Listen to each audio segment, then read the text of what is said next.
ಮೊದಲು ಬರುವಂತಹ ರಾಶಿ ನಾನು ತೆಗೆದುಕೊಳ್ತೇನೆ ಮೇಷರಾಶಿ. ಮೇಷರಾಶಿ ಭಾಳವಾದಂತಹ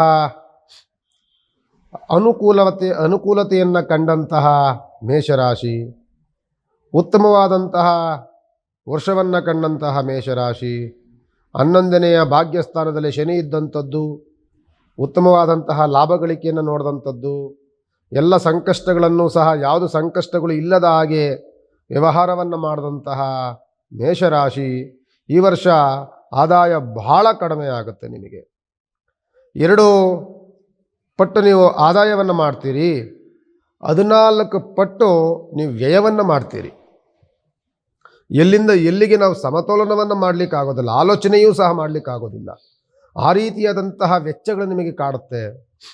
ಜೊತೆಯಲ್ಲಿ ಏನಕ್ಕಾಗಿ ಅಂತ ಅಂದರೆ, ಇಷ್ಟು ವರ್ಷಗಳ ಕಾಲ ಶುಭವನ್ನು ಅನುಕೂಲತೆಗಳನ್ನು ಕಂಡಂತಹ ಮೇಷರಾಶಿ 2025ರಲ್ಲಿ ತುಂಬ ನಷ್ಟವನ್ನು, ಸಂಕಷ್ಟವನ್ನು, ನೋವುಗಳನ್ನು ಎಲ್ಲವೂ ಸಹ ನೋಡುವಂತಹ ವಾತಾವರಣ ಬರುತ್ತೆ.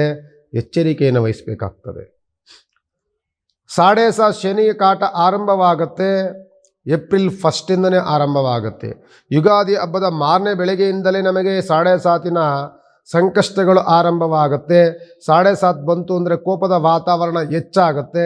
ವ್ಯವಹಾರದಲ್ಲಿ ಏರುಪೇರುಗಳಾಗುತ್ತೆ. ಸಾಲ ಸೂಲಗಳು ನಾವೆಲ್ಲವೂ ಸಿಕ್ಕಾಕೊಳ್ತೀವಿ. ಸಾಲ ಮಾಡಬೇಕಂತ ಪರಿಸ್ಥಿತಿಗಳು ನಮಗೆ ಸಮಯಗಳು ತಂದೊಡ್ಡುತ್ತೆ. ಮನೆಯಲ್ಲಿ ಅನಾರೋಗ್ಯದ ಪೀಡಿತರಾಗುವಂತಹ ವಾತಾವರಣಗಳು ತಂದುಕೊಡುತ್ತೆ. ಸಣ್ಣ ಸಣ್ಣ ವಿಚಾರಗಳಿಗೂ ಕಲಹಗಳನ್ನು, ಗಲಾಟೆಗಳನ್ನು, ಕೋಪವನ್ನು ತಂದುಕೊಡುತ್ತೆ. ದುಡುಕು ಸ್ವಭಾವವನ್ನು ತಂದುಕೊಡುತ್ತೆ. ಎಚ್ಚರಿಕೆಯನ್ನು ವಹಿಸಬೇಕಾಗ್ತದೆ ಮೇಷರಾಶಿಯವರು.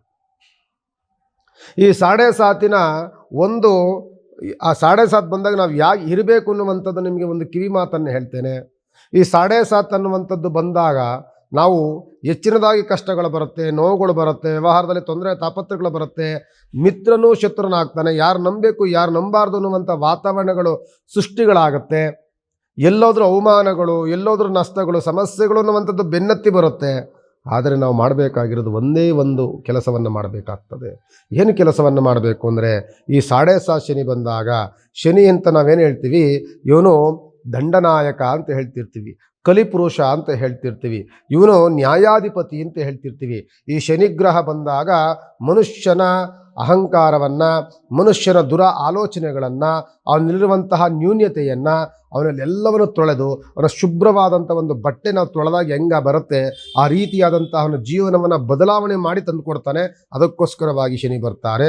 ಈ ಶನಿ ಬಂದಾಗ ನಾವು ಮಾಡಬೇಕಾಗಿರೋ ಒಂದಂತೂ ಏನಂತಂದರೆ, ಸುಳ್ಳನ್ನು ಹೇಳಬಾರ್ದು, ಮೋಸ ಮಾಡಬಾರ್ದು, ಇನ್ನೊಬ್ಬರಿಗೆ ವಂಚನೆಯನ್ನು ಮಾಡಬಾರ್ದು, ತಂದೆ ತಾಯಿಗಳಿಗೆ ನೋವನ್ನು ಕೊಡಬಾರ್ದು, ಸ್ತ್ರೀ ಸಂಬಂಧಪಟ್ಟಂತಹ ಯಾವುದೇ ಕೆಟ್ಟ ಕೆಲಸಗಳನ್ನು ಮಾಡಬಾರ್ದು, ಸ್ತ್ರೀಗೆ ಅವಮಾನವನ್ನು ಮಾಡಬಾರ್ದು. ಇದನ್ನು ಮಾಡಿದಾಗ ಶನಿಯ ಸಂಕಷ್ಟಗಳು 100ಕ್ಕೆ 100 ಪಟ್ಟು ಜಾಸ್ತಿ ಆಗುತ್ತೆ.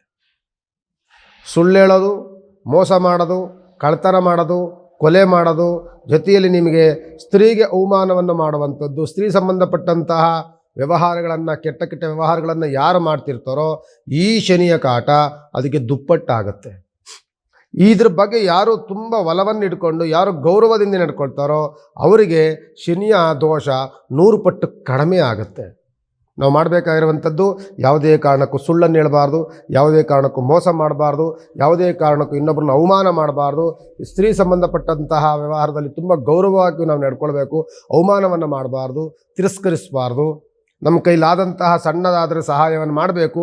ಇಲ್ಲಾಂದರೆ ಯಾವುದೂ ಸಹ ನಿಂದನೆಗಳಿಗೆ, ಅವಮಾನಗಳಿಗೆ ಯಾವುದಕ್ಕೂ ನಾವು ಹೋಗಬಾರ್ದು. ಇಷ್ಟನ್ನು ನಾವು ಕರೆಕ್ಟಾಗಿ ಇದನ್ನು ನಾವು ಫಾಲೋ ಮಾಡಿಬಿಟ್ರೆ ಶನಿಯ ದೋಷ 100 ಪಟ್ಟು ಕಡಿಮೆ ಆಗುತ್ತೆ. ಶನಿಯ 7.5 ನಮಗೆ ಗೊತ್ತಾಗದ ರೀತಿಯಲ್ಲಿರುತ್ತೆ. ಇದನ್ನು ತಾವೆಲ್ಲರೂ ಮಾಡಬೇಕಾಗ್ತದೆ. ನಿಮಗೆ ಈ ವರ್ಷ ತುಂಬ ಸಾಲ ಮಾಡಬೇಕಾದಂಥ ಪರಿಸ್ಥಿತಿಗಳು ಬರುತ್ತೆ. ಈ ವರ್ಷ ನಿಮಗೆ ತುಂಬ ಸಮಸ್ಯೆಗಳು ಅನ್ನುವಂಥದ್ದು ತಂದೊಡ್ಡುತ್ತೆ, ಅವಮಾನಗಳಾಗುತ್ತೆ. ಆದ್ದರಿಂದ ಎಚ್ಚರಿಕೆಯನ್ನು ವಹಿಸಿ ನೀವು ಮಾಡಬೇಕಾಗಿರುವಂಥ, ನಿಮಗೆ ಆದಾಯ ಎಷ್ಟು ಅಂತಂದರೆ ಕೇವಲ 2 ರೂಪಾಯಿ ಆದಾಯ ಮಾಡಿದ್ರೆ 14 ರೂಪಾಯಿ ಖರ್ಚು ಮಾಡ್ತೀರಾ ಅಂತ ಅಂದರೆ ನಿಮ್ಮ ವ್ಯವಹಾರ ಹೆಂಗಿರುತ್ತೆ ಅಲ್ಲಿಗೆ? 100 ರೂಪಾಯಿನ ನೀವು ಸಾಲ ಮಾಡಬೇಕಾಗಿರುವಂಥದ್ದು, ನಿಮ್ಗೆ ಬಂದಿದ್ದ ಆದಾಯ ಬರೀ 20 ರೂಪಾಯಿ, ನೀವು ಮಾಡಬೇಕಾಗಿರೋದಂಥದ್ದು 100 ರೂಪಾಯಿ ನೀವು ಸಾಲವನ್ನು ಮಾಡಬೇಕಾಗಿದೆ. 100-120 ರೂಪಾಯಿ ಸಾಲ ಮಾಡಬೇಕಾಗತ್ತೆ ಅಂತ ಅಂದರೆ ಅಲ್ಲಿಗೆ ಎಲ್ಲಿ ನೀವು ತಡ್ಕೊಳಕ್ಕಾಗತ್ತಾ? ಆದ್ದರಿಂದ ನಾವು ಮುಂಚಿತವಾಗಿ ಪ್ರಿಪೇರ್ ಆಗಬೇಕಾಗ್ತದೆ. ಯಾವ ರೀತಿಯಲ್ಲಿ ಅಂತ ಅಂದರೆ, ಎಷ್ಟು ನೀವು ವ್ಯವಹಾರಗಳನ್ನು ಮಾಡ್ತೀರಿ, ವ್ಯವಹಾರಗಳ ಸ್ಥಗಿತವನ್ನು ಮಾಡಿಕೊಳ್ಬೇಕಾಗ್ತದೆ. ಯಾವುದೇ ಕಾರಣಕ್ಕೂ ನಾನು ಹೇಳಿದ ಹಾಗೆ ಯಾವುದೇ ವಂಚನೆಗಳಿಗೆ, ಮೋಸಗಳಿಗೆ ಹೋಗಬೇಡಿ. ಜೊತೆಯಲ್ಲಿ ನಿಮಗೆ 7.5 ಅನ್ನುವಂಥದ್ದು ಸುಮಾರು 7.5 ವರ್ಷಗಳ ಕಾಲ 7.5 ಕಾಟ ಆರಂಭ ಏಪ್ರಿಲ್ 1 ಸ್ಟಾರ್ಟ್ ಆಗುತ್ತೆ. ಆದರೆ 2.5 ವರ್ಷಗಳ ಕಾಲ ನಿಮ್ಮನ್ನು ಬಹಳವಾಗಿ ಕಾಡುತ್ತೆ, ಬಾಧೆಯನ್ನು ಕೊಡುತ್ತೆ, ಸಮಸ್ಯೆನ ತಂದೊಟ್ಟುತ್ತೆ. ನೀವು ಮಾಡಬೇಕಾಗಿರುವಂಥದ್ದು ಹನುಮಾನ್ ಚಾಲೀಸ್ ಸದಾ ಕಾಲ ನೀವು ಹೇಳ್ಕೊಳ್ತಾ ಇರಿ. ಪ್ರತಿ ಶನಿವಾರ ಸೂರ್ಯ ಮುಳುಗಿದ ಮೇಲೆ 6 ಗಂಟೆ ಮೇಲೆ ಸಾಯಂಕಾಲ ಶನಿಮಾತ್ಮನ ದೇವಸ್ಥಾನಕ್ಕೆ ಹೋಗೊಂದು ಅರ್ಚನೆ ಮಾಡಿಸಿ, ಹನುಮಂತನಿಗೆ ಹೋಗಿ ತೈಲಾಭಿಷೇಕವನ್ನು ಮಾಡಿಸಿ, ಶನಿಮಾತ್ಮನಿಗೆ ತುಳಸಿ ಪತ್ರಿಯನ್ನಾಡಿ, ವರ್ಷಕ್ಕೊಂದು ಬಾರಿ ಮನೆಯಲ್ಲಿ ಒಂದು ನವಗ್ರಹ ಪೂಜೆಯನ್ನಾದರೂ ಮಾಡ್ಕೊಳ್ಳಿ. ಅದು ಆಗಲಿಲ್ಲ ಅಂದರೆ ಶನಿಮಾತ್ಮನಿಗೆ ಹೋಗಿ ಒಂದು ಎಳ್ಳು, ಕಪ್ಪು ಎಳ್ಳನ್ನು ವರ್ಷಕ್ಕೊಂದು ಬಾರಿ ಆದರೂ ನವಗ್ರಹ ಪೂಜೆ ಮಾಡಿ ದಾನ ಕೊಡಿ. ಇದೆಲ್ಲವೂ ಮಾಡೋದರಿಂದ ಶನಿಯ 7.5 ದೋಷಗಳು ನಮಗೆ ಬಹಳವಾಗಿ ಕಡಿಮೆಯ ಪ್ರಮಾಣದಲ್ಲಿ ಕಷ್ಟಗಳು ಗೊತ್ತಾಗುತ್ತೆ.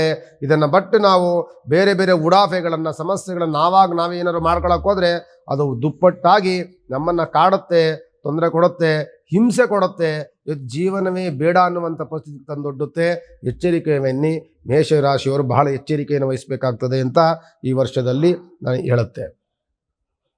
ಈ ವರ್ಷದಲ್ಲಿ ಮೇಷರಾಶಿಯವರೆಗೆ ಸಂಕಷ್ಟ ಅನ್ನುವಂಥದ್ದು ಕಟ್ಟಿಟ್ಟ ಬುತ್ತಿ. ನೀವು ಮಾಡಬೇಕಾಗಿರುವಂಥದ್ದು ನಿಷ್ಠೆ, ದೇವರ ಔಪಾಸನೆ, ಬಹಳವಾದಂತಹ ಸೌಮ್ಯತೆ. ಇದನ್ನು ನೀವು ಬೆಳೆಸ್ಕೊಂಡ್ರೆ ನಿಮ್ಮ ಸಂಕಷ್ಟ ನಿಮಗೆ ಬರೋದಿಲ್ಲ, ನಿಮ್ಮ ಜೀವನ ದೊಡ್ಡ ಮಟ್ಟದ ನಷ್ಟಕ್ಕೆ ಹೋಗೋದಿಲ್ಲ ಅಂತ ಈ ಸಂದರ್ಭದಲ್ಲಿ ಒಂದು ಕಿವಿ ಮಾತನ್ನು ಹೇಳ್ತೇನೆ.